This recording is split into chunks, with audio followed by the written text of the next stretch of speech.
How to share Instagram post to your Facebook profile automatically. Hey guys, welcome back to another quick short tutorial video.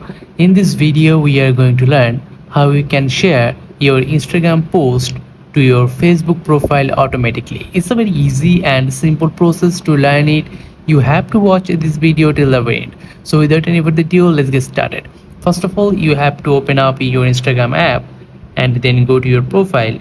And from your profile you have to tap on these three lines at the upper right side, tap on here and then tap on settings and privacy. And from the settings and privacy at the top you'll get accounts center, tap on accounts center. And from the accounts center you will get connected experiences, so tap on connected experiences and then tap on sharing across profiles.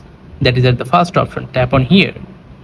And after that, here you'll get your Facebook and your Instagram accounts. So you have to tap on your Instagram account, tap on your Instagram account, and here you'll get automatically share section.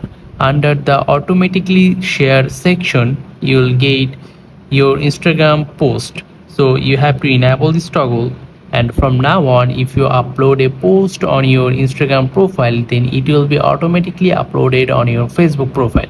I hope you understand the full process. If you think this video is useful, then don't forget to like this video and subscribe to the channel. Goodbye.